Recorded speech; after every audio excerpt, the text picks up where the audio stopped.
humblemud. When I was in the process of downgrading from my Xbox One to a 360, as I discussed in my last video, I stumbled upon a game called NightCaster. This title is only officially playable on the original Xbox and the 360. Truth be told, I wanted to try this game because it reminded me so much of Quest 64, which, by the way, is a game I have loved unironically ever since I first played it, despite the hate it's received over the years. I mean, I've sprinkled Quest 64 propaganda across a slew of my videos from the very beginning. Just look at this. Oh my god. So when I finally got NightCaster in my hands, I went into this experience thinking, man, wouldn't it be kind of fun to think of this as almost like a Quest 64 sequel or something? But I didn't truly have any expectations. Then I played it, and I found a lot of things, weirdly specific and niche things in common between these two. So much so that I do consider NightCaster a spiritual successor to Quest 64 now. I wrote down everything I found that these games have in common with each other, and there's a full document in the description below with all the details on that, but for your viewing pleasure, I did my best to condense these similarities down to 5 main points so that you can decide what you think. I'll start with 2 surface level observations, and then we'll get deeper into the in-game similarities. Stick with me here because it's pretty wild. First, and most immediately noticeable, the protagonists of Quest and NightCaster look extremely similar to one another. Same hair color and complexion, same green eyes, a similar hairstyle. NightCaster's hero is just missing that signature cowlick, the red cape, the staff. It's clear they're both aspiring wizards. Even the box art poses are almost the same. And get this, both characters have very generic names considering the fantasy settings that they inhabit. Quest 64's hero is named Brian and NightCaster's is named Aaron. Similar generic 5-letter names. I have taught you all that I can, Aaron. Second, both games share a lot of real-life things in common when it comes to their releases. They both had big publishers backing them, they had a lot of pre-release hype, they were both traditional fantasy firsts for their respective consoles, and yes, Ozaric dropped before NightCaster did, but I don't think that its otherworldly alien environments really count as traditional fantasy. They both were moderate financial successes from the data I gathered, especially considering that they both received new games in their respective franchises, but received mostly middling reviews, and the new entries within those franchises became even more obscure and forgotten than those initial releases. There's also evidence to suggest that both were originally intended for a larger party of characters to play as. However, in the end, likely due to time constraints, neither Quest nor NightCaster were able to implement that. Now, digging a little deeper into the gameplay and the story, the core gameplay elements surrounding both games are remarkably similar. When you start Quest 64, you have limited magical control over 4 different elements. As you play, you can level up these elements individually, choosing which ones you'd like to specialize in.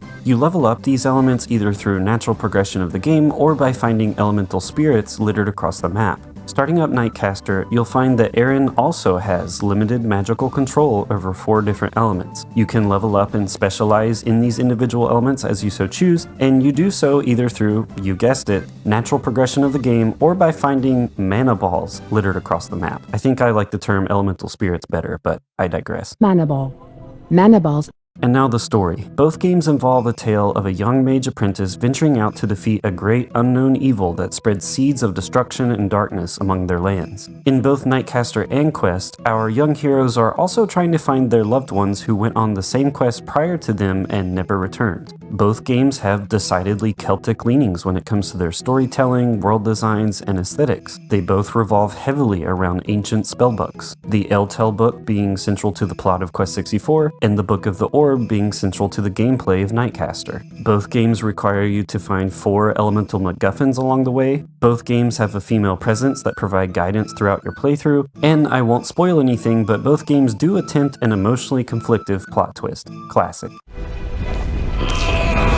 Finally, there are certain design-related quirks, many would say flaws, present in Quest 64 that I initially thought were unique to Quest alone. However, upon playing NightCaster, I found some eerily similar esoteric design choices. Healing magic is tied to only one element in both games and is thus an easily missable option that will make your playthrough substantially harder if you go without. And in both games, you'll have to repetitively use this healing technique in between battles more and more often as the game gets tougher. And both games do get tougher, trust me. Both games have large, sprawling, meandering maps with goodies usually found at opposite ends, often resulting in lots of fights in between, which I'm sure was to many players' delight. Both games are quite linear point A to point B experiences. And get this, neither Quest nor NightCaster has an economy or armor system whatsoever. Though NightCaster does have runes and power-ups that offer temporary benefits, and Quest has items you can use. And at no point in either game will you ever get a melee weapon other than the staff that you start with. And finally, both titles have a somewhat eerie, unfinished feeling at times. And sure, I'll address the big mouth in the room for all you Mayman's advocates out there. NightCaster is a more Gauntlet-esque action RPG experience, while Quest 64 is a turn-based RPG. However, pointing that out just activated my trap card because firstly, Quest 64 does have some action RPG elements in its gameplay considering you can actively move and dodge enemy attacks during their turn. Second, Quest 64 is no stranger to genre changes. I mean, just look no further than Quest Fantasy Challenge on the Game Boy Color, which is a Dig Dug clone of all things.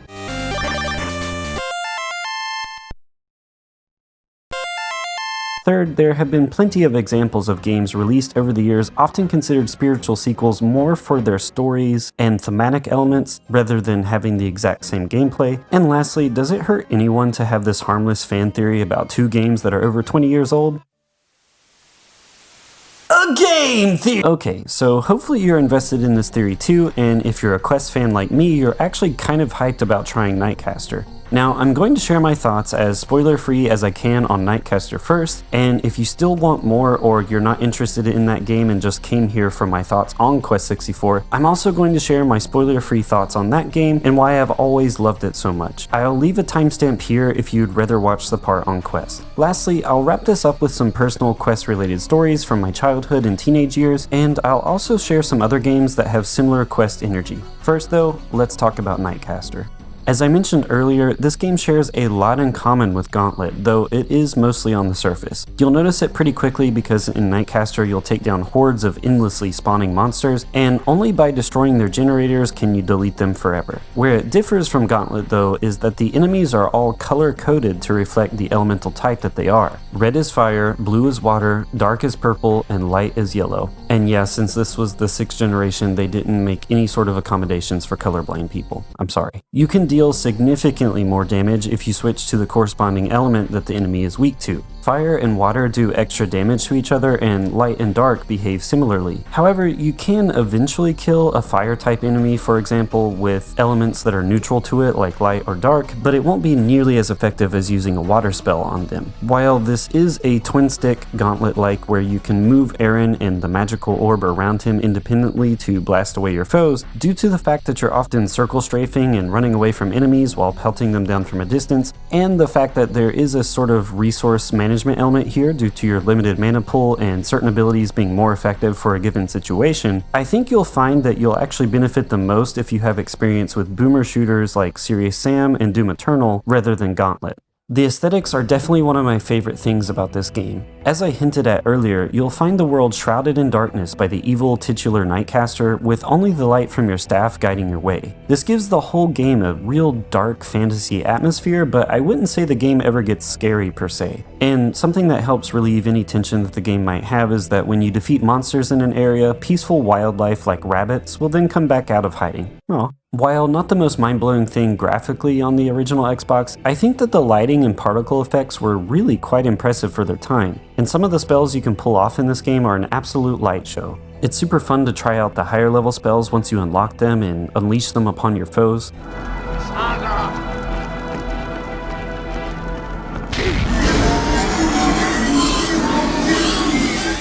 What I enjoy the most here though when it comes to aesthetics are the enemies. I love the early 3D game aesthetic that these monsters have. Over the years, I've become more and more of a fan of early 3D renders, and this game lets you bathe in it. The enemies all have that sort of plasticky renderware look to them, and I get pumped every time I see them run across that VR1 Entertainment logo upon starting the game. The ice troll boss, who looks like he's straight out of something like World of Warcraft, which you'll see on the back of the box if you buy this game, had to be one of my favorite encounters visually. He's massive and intimidating, and again, that early 3D look he has is just so awesome. The multiple dragon bosses that you'll face in this game, which again, you'll see if you read the game's manual, I'm not trying to share things you wouldn't already know upon purchasing the game, look like something you'd see in RuneScape, and I can't get enough of that either. I actually think the aesthetics of NightCaster are likely better appreciated good now than they were at the time of release, strictly due to how nostalgic this look can be for people. And something that this game does unique from Quest 64 and a lot of other games, to be fair, is that it has an aging mechanic. This was pretty ahead of its time, I'd say. Nowadays, you have games like Sifu, Wildermyth, or Chronos Before the Ashes that use similar mechanics, but NightCaster had to be one of the first games to do it. I mean, it came out before Sid Meier's Pirates did. Essentially, as you get to certain points of this game, Aaron will have no choice but to join with this ancient magical orb that he found at the beginning of the game in order to be held in a sort of stasis status. That was not the best choice of words to have in a script for a time, as she lends him more of her magical powers so that he can take on the upcoming threat. She'll keep him alive and safe, and he'll awaken with greater magical energy, but the downside to this is that years will have passed and Aaron himself becomes older as the story progresses. So while the story is not especially deep and is fairly derivative, NightCaster does have this strong theme of sacrifice, considering that Aaron willingly gives away years of his life, including those of his youth, in order to beat this great unknown evil. Aging does have an effect on the gameplay, though it doesn't spell it all out for you. Basically, I found that it increases the max level that you can obtain for your elements, your magical abilities are much stronger in general, and you heal a little faster, but it takes a lot longer to charge up a spell, and much longer for your mana to replenish if you use a higher level spell as you age. This gives the game's combat a sort of evolving strategic element as you get further and further along. And as the back of the box suggests, you do become an old man as you approach the end of the game, where these gameplay differences are at their extremes. Thankfully, getting older doesn't make you slower though. Overall, I found NightCaster to be quite the hidden gem for the original Xbox. It's largely forgotten about today and does have its flaws, but I enjoyed my time with it. Speaking of time though, it does take way too long to heal in this game, and I wish the method for doing so wasn't such a drain on your mana. You literally just kind of have to wait to heal up since it drains your magic all the way to 0, or you can choose to run the risk of not healing and potentially dying in the next encounter. And considering that this game gets harder and harder and harder as it goes, neither of these options are particularly fun or ideal. I'd recommend that you follow this walkthrough on GameFAQs to make sure that you don't miss the light rune that gives you the ability to heal, by the way, because if you don't find it in Chapter 3, you're kind of screwed. It's also kind of a bummer that there are 2 separate levels, quote unquote, in the game where you're literally just going back through the forest or back down the mountain you went through earlier after doing the thing that you needed to do. And this reuse of assets, going back down the same map but in reverse, does lend itself to that sort of unfinished or rushed feeling that the game can have at times, similar to Quest. But the walkthrough I referenced earlier did remind me that Halo did this too, so I guess if Halo can, NightCaster can. I also think this game would have greatly benefited from a New Game Plus, since it can be hard to find all of the collectibles and it would be fun to run back through once you're already super powerful. Now, NightCaster should run flawlessly on an original Xbox, but on the Xbox 360 and even the Zemu emulator apparently, the game has audio issues. On the 360, the voice lines cut off near the end of each sentence or paragraph, which can be pretty funny sometimes. To tip the hand, and from their purge the traitors band, their fall revives the withered land. To plant hope and not but sin. The game is certainly flawed, but between the on-the-fly elemental changing mechanic, wide variety of spells and enemies, the run-and-gun feel that the game has, the Y2K era electronic soundtrack, which I actually found to be pretty wonderful most of the time, and all of the parallels I found to Quest 64, of course, I enjoyed my time with it. I didn't like NightCaster as much as Quest 64, but I think it's super fun to imagine this game as the sort of edgy early 2000s sequel to Quest, which to be fair was a pretty common trend for a lot of other franchises during that era.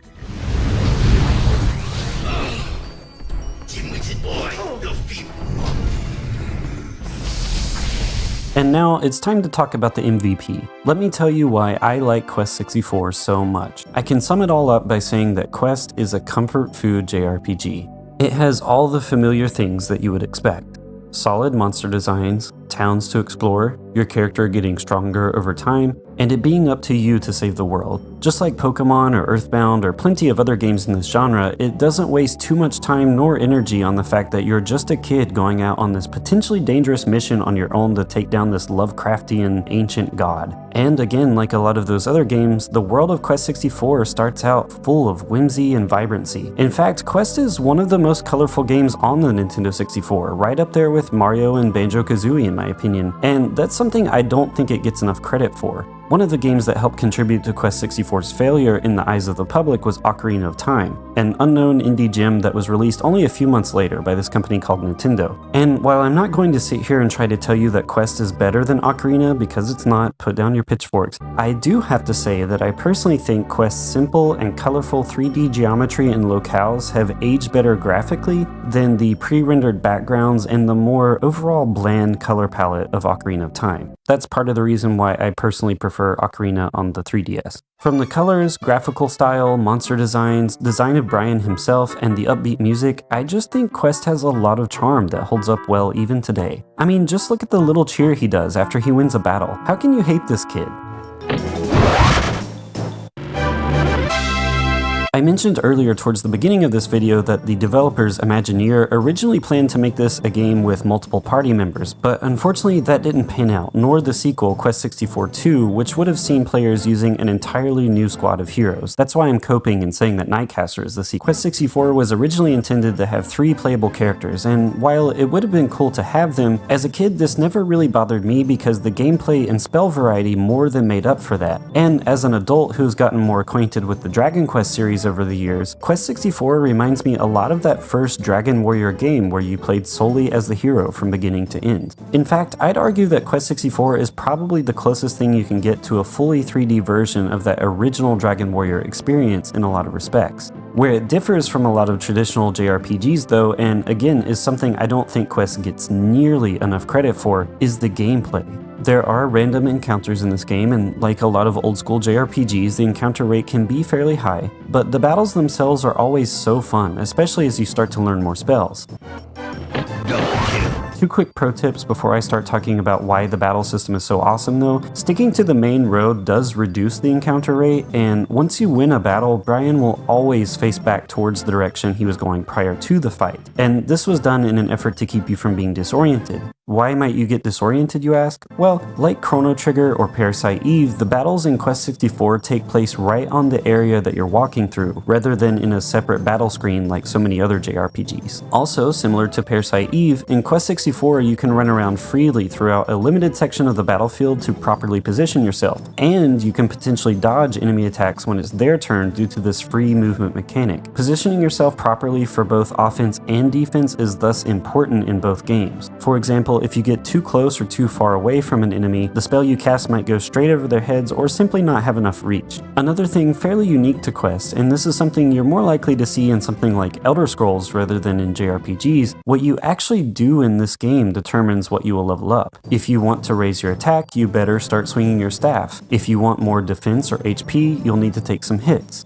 Using spells more often will raise your MP and allow you to level up an element of your choice, and running around improves your agility. The ability that Quest gives you to level up what you want makes it possible to do things like staff-only melee runs. And again, since Quest is a solo character JRPG, Brian isn't locked down to only one element like so many other characters in other JRPGs are. Yeah, these other games suck. Though it is highly advisable that you invest in water first, since, similar to NightCaster's light element, water is the only element that will give you the heal ability in Quest 64, and it's also generally considered a good idea to invest in earth as well due to it getting some pretty broken spells. However, you can realistically beat this game focusing on whichever spell tree you like. It's just that if you invest in solely wind and fire, your game is probably going to be harder, but for people who like to do challenge runs, maybe that would be fun. In my latest playthrough, I invested the most in earth and water as recommended, but around the halfway mark I started having some fun with fire and wind as well. Other than making sure you get that heal spell, you really can't go wrong. Now, is the game incredibly linear? Yes. Does the game feel unfinished? Yes. Should you play it? Yes. I mean, even this guy's excellent video said as much too. Similar to how I feel about NightCaster's early 3D render aesthetic having more of an appeal today than it did upon release, Quest 64's unfinished feeling is undoubtedly something I think that's better appreciated today. Uncanny Valley, liminal spaces, vaporwave aesthetics are all something that has become more and more trendy. More and more people are talking about this and recognizing this in video games today, and Quest 64 has all of that in spades and was doing it before it was trendy. You know, all those people that were talking about the unintentionally unsettling elements that some some of Mario 64's environments can have a couple years ago, you'll encounter that within your first hour of Quest 64. And if you stick with it until the end, this game has Lovecraftian and psychedelic elements. Underneath the color and the charm, the upbeat music, the countless fist bumps after a victory, there's a darkness to Quest 64, and sometimes just an uneasiness to the game that isn't always in the forefront, but definitely lingers. And this all comes together spectacularly in the last hour of the game.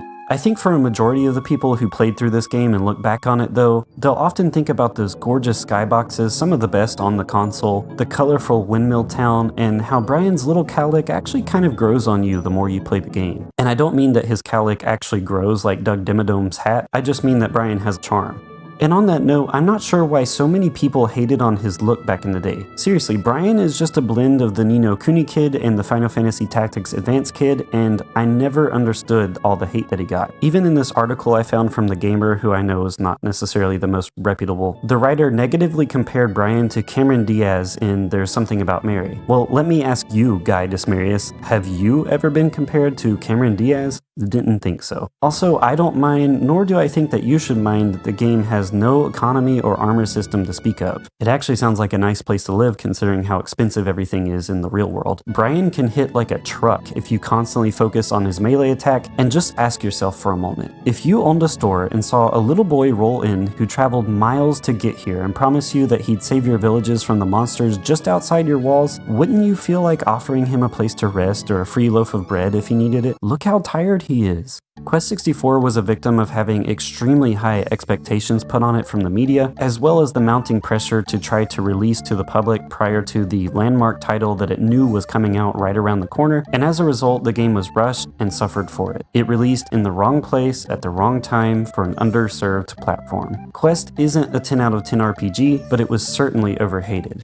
While I doubt it's ever going to happen in an official capacity, I'd love to see a remake of this game fleshing out everything that Imagineer wanted to do with it, updated for the times, because truthfully, the bones of an absolute classic of an RPG are here, make no mistake. It already is one in my eyes, but a remake of this game would likely turn the heads of the game's 90s naysayers. I mean, imagine this thing with skill trees, some fixes like a heal spell in every elemental tree, the original 3-person party as intended, some updated mechanics and modern graphics and such. It would be so sick.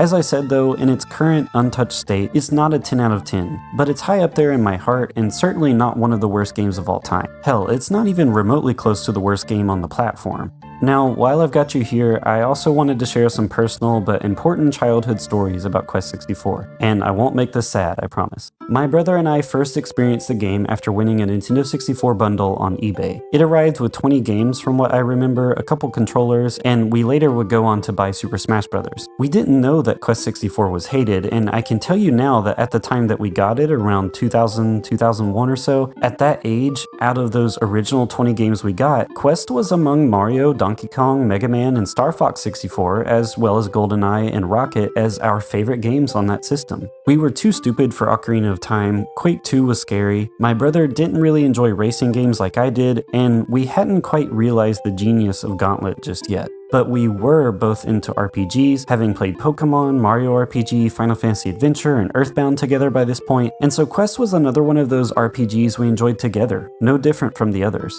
We never made it terribly far as we got stuck at this one admittedly unintuitive area in Quest that almost stumped me again even last year, where you have to walk across this log that has fallen, except you can't see it until the camera suddenly loops around, which honestly is kind of funny to look back at now. But even though we never made it terribly far, we had a lot of fond memories with this game, like tying a rubber band around our analog stick to make Brian run around in circles all day in Dondarin while we were at school so that his agility would be maxed out by the time we got home. And I remember we felt such a sense of accomplishment beating the very first boss in this game, who is quite a difficulty spike if you don't know what you're doing, by the way. And so Quest naturally just became one of those games we reminisced over, just like Mario 64 and the others I mentioned earlier.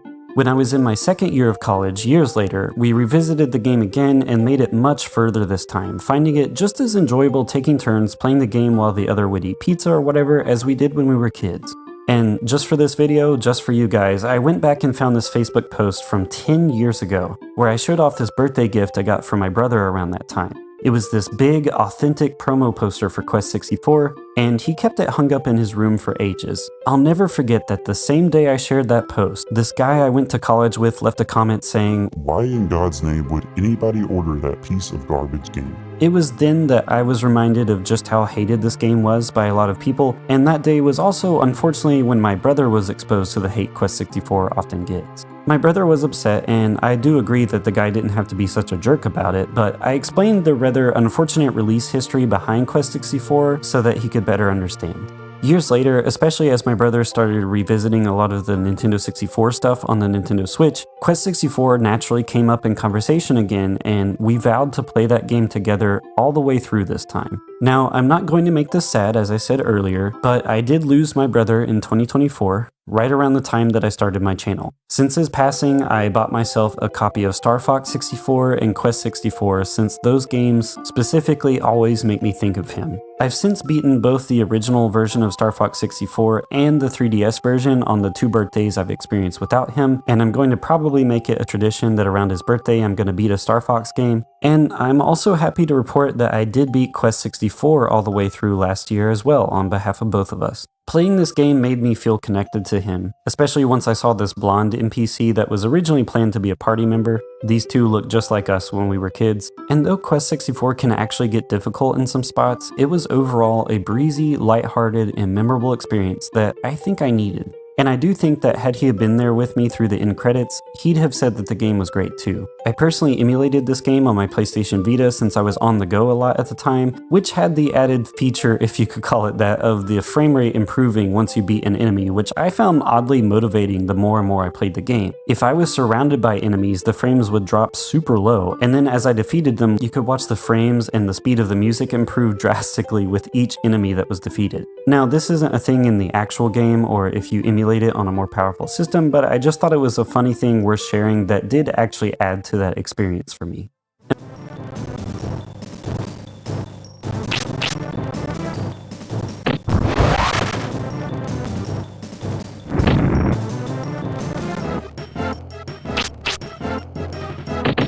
Double kill.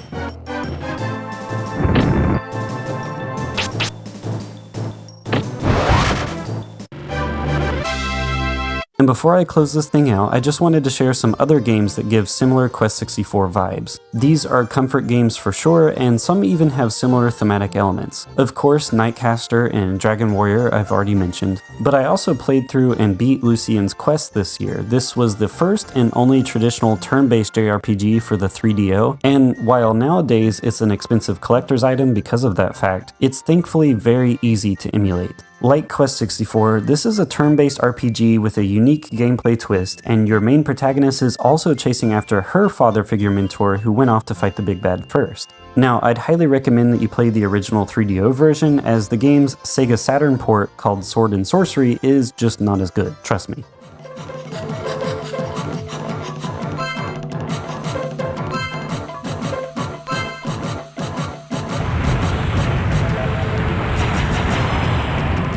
Additionally, my friends PK in the Universe recommends Final Fantasy VII Crisis Core if you're a Quest fan, and Quest 64 Official recommends Dark Cloud. Of course, the game also has some similarities to Parasite Eve and its combat as I mentioned, though the two are pretty different from one another tonally. And finally, there is an official Game Boy Color remake of Quest called Brian's Journey that includes a bit of an expansion to its N64 counterpart story, and many consider it better for reasons like these, but personally I think experiencing the game in 3D is more fun. I mostly prefer the Nintendo 64 version because of the better horse graphics. All in all, I hope you found something of value here, and I hope you try at least one of these games discussed today if you haven't already. Quest 64 especially. If you've played any of these games and have memories, whether they're good or bad, let me know down below, and feel free to share your impressions of these games based on what I've shared. Also, for the sake of brevity, I didn't cover every aspect of Quest 64's history, especially since it's pretty well documented, but if you have any questions about that, I'm sure I can answer it for you. Anyways, if you're still here,